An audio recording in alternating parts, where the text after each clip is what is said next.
রহমতুল্লাহ নাহমাদুহু ওয়া নুসাল্লি ওয়া নুসাল্লিমু আলা রাসূলিহিল কারীম আম্মা বা'দ বিসমিল্লাহির রহমানির রহিম ওয়া আম্মা বিনি'মাতি রাব্বিকা ফাহাদ্দিস সাদাকাল্লাহুল মাওলানাল আযীম। ঈদে মিলাদুন নবী সাল্লাল্লাহু তাআলা আলাইহি ওয়াসাল্লাম উদযাপন পরিষদের উদ্যোগে আয়োজিত মাউলিদ সেলিব্রেশন সমগ্র বিশ্বজাহানের পরিপূর্ণ রহমত, সমগ্র বিশ্ব মানবতার সেইবার অফ হিউম্যানিটি, সমগ্র সৃষ্টির সূচনা মুহাম্মাদুর রাসূলুল্লাহ সাল্লাল্লাহু তাআলা আলাইহি ওয়াসাল্লামার শান ও মানের এই মহান আয়োজন। আপনারা ইতিমধ্যে শুনেছেন বাবে মোহাম্মদী মাশরাফ খাজাবাগ দরবার শরীফ এবং খাজায়ানে রহমত বাইতুত তরিকত দরবার শরীফ ময়মনসিংহ এবং জামালপুরে এই দুইটি দরবার শরীফের মুহতারাম প্রতিষ্ঠাতা পীর ও মুর্শিদ কুতুবুল এরশাদ আলহাজ আল্লামা শাহ সুফি খাজা মোহাম্মদ রেজাউল হক রেজা শাহ কুদ্দিস আসির রুহুল আজিজ হুজুর পাক আজকের এই মাউলিদ সেলিব্রেশনে যে সংবাদটি তিনি পাঠিয়েছেন সেটি হচ্ছে, গ্রামের এক মুরব্বী মোরল ব্যক্তি ইন্তেকালের আগে মুমূর্ষু অবস্থায় তার 7 ছেলেকে ডেকে আনলেন। বাঁশঝাড় থেকে এককভাবে 7টি কঞ্চি কেটে আনলেন। আমরা সবাই জানি এই ঘটনা। কিছু কঞ্চিকে একত্রিত করলেন আর আলাদা আলাদা এক একটা কঞ্চি এক একজন ছেলেকে দিয়ে বললেন, বাবারা ভাঙো। সবাই ঠাস ঠাস করে ভেঙে ফেললেন, সবটি ভেঙে গেছে। কয়েকটি কঞ্চিকে একত্রিত করে আটি বেঁধে পর্যায়ক্রমে ছোটোর থেকে উপরের দিকে দিতে লাগলেন। কোনো ছেলে ভাঙতে সক্ষম হলেন না।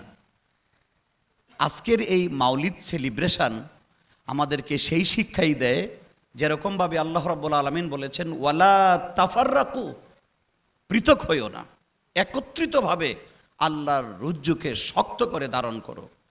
দেখেন, আমার বাড়িতে লজিং থাকে, আমারই বাড়ির পার্শ্বে মাদ্রাসায় পড়ে, বাৎসরিক চাঁদাও আমাকে সবার চেয়ে বেশি দিতে হয়। ওই বাৎসরিক সম্মেলনে আমাকেই সর্বপ্রথম গালিটা দেয় যে এই লোকগুলো হইল বিদাতি। যারা যারা মিলাদ শরীফে দাঁড়ায়া দাঁড়ায়া সালাই মালাই কয়, এরা হচ্ছে শিরিক, নাউজুবিল্লাহি মিন জালিক।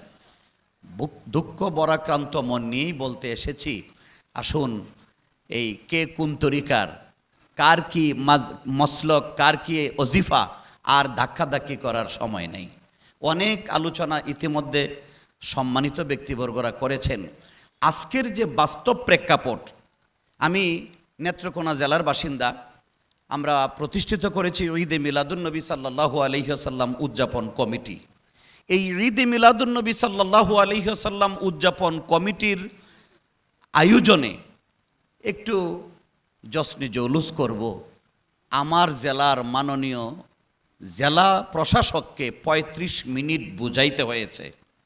উনি স্বীকার করেছেন, ছোট্ট সময় আমরা মিলাদ পড়তাম, কিয়াম করতাম। আমার এই আলোচনা শোনার পরে স্বীকার করেছেন ঠিকই, কিন্তু হাঁটু দিয়া উনি মুখে বলছেন করেন, হাঁটু দিয়া না করে দিলেন যে আর এইটা চলবে। একটু আগে একজন বলছেন যে আমরা অরাজনৈতিক। ঠিক আছে, আমরা অরাজনৈতিক, কিন্তু এই যে অরাজনৈতিকতা ভালো, কিন্তু আল্লাহ, আল্লাহর রাসূল, আল্লাহর ওলিদের নেতৃত্ব আমি মেনে নিয়েছি, এইটা প্রচার করতে পারবো না। আমার ট্যাক্সে, আমার অনুদানে, আমার সহায়তায় বাংলাদেশের নাগরিক আমি সর্বত্রই সব কিছু করি, অথচ আমার কোনো মূল্যায়ন নেই। এই জন্য অনুরোধ করছি, সারা বাংলাদেশ থেকে অত্যন্ত কষ্ট করে মহারথীরা আসছেন। একের পর এক আমাদের যারা মুরব্বী আছেন তারা কথা বলবেন। আমি সকল কথার শেষ কথায় একটাই অনুরোধ করব। গত রাত্রে এই ঢাকা ফার্ম গেটের কুতুববাগ দরবার শরীফের পীর সাহেব সৈয়দ জাকির শাহ নকশবন্দি মুজাদ্দিদি, ওনার সাথেও কথা হয়েছে। উনিও বলেছেন, বাবা এই মুহূর্তে সকল দরবার যারাই আহলে সুন্নাত ওয়াল জামাতকে সমর্থন করেন, তাদের একত্রিত হয়ে এক যুগে কাজ করার কোনো বিকল্প নাই। আমরা সবাই ইনশাআল্লাহ রাজি আছি তো নাকি? সবাই রাজি আছি না? আজকের এই মাউলিদ সেলিব্রেশন শুধু রাজধানীতে না, সেই 50 বছর আগে ফিরে যেতে হবে। আমাদের বাপদাদারা যেভাবে প্রতিনিয়ত যে কোনো বিষয়কে উল্লেখ করেই তারা মিলাদুন্নবীর আয়োজন করতেন, কেয়াম হইতো, ওখানে সিন্নি বিতরণ হইতো। আজকে এগুলো ভুলে যাওয়ার কারণে আমাদের এই ক্ষতি, আমরা অন্ধকারে নিমজ্জিত হয়ে গেছি। আরেকটা দাবি জানাইতে চাই, মাজার, যাদের পীর সাহেবরা হায়াতে আছেন আলহামদুলিল্লাহ, বড় সৌভাগ্যবান আপনারা। উনি একদিন ইন্তেকাল গ্রহণ করবেন, তাকে এক জায়গায় দাফন করা হবে। যাকে অলি আল্লাহদেরকে যেখানে দাফন করা হয় এইটাই তো মাজার, নাকি? এইটাই মাজার। মাজার যদি কেবলাকে পিছনে রেখে মাজারকে সামনে রেখে জুতো খুলে জিয়ারত করতে হয়, তাহলে মাজারের একটা পবিত্রতা আছে না নাই? ইমামে আজম আবু হানিফা রহমতুল্লাহ আলাই, উনি ওনার পীর সাহেব হজরত ইমাম বাকেরের কথা বলেছেন। অসংখ্য দলিল এখানে যারা আসছেন, আমি বলবো যে প্রায় 95% বেশি আলিম ওলামা, বক্তা, শিক্ষক, দার্শনিক ইত্যাদি, অন্য লোক কম আছেন। সব জায়গায় মাজারের পবিত্রতা, মাজারের গ্রহণযোগ্যতা আছে। অথচ আমার এই বাংলাদেশে, আমার চাচার মাজার ভাঙ্গে, আর আমি ফিট দেখই যে আল্লাহ তো বাঁচাইছে, আমার বাপেরটা তো আর ভাঙ্গে নেই। আসেন, এখনো সময় আছে। আজকে চাচারটা ভাঙছে, কালকে যে আমার বাবারটার মধ্যে হামলা করবে না, এরকম কোনো নিরাপত্তা কিন্তু আমাদের মধ্যে নাই। যে কয়েকটা মাজারে আঘাত করা হয়েছে, এই মাজারে আঘাত করা হয় নাই গাঁজা খাওয়ার অপবাদ দিয়া গাঁজাখুরদেরকে আঘাত করা হয় নাই, বরং আল্লাহর ওলির ইজ্জতের উপরে হামলা করা হয়েছে। ঠিক কিনা বলে?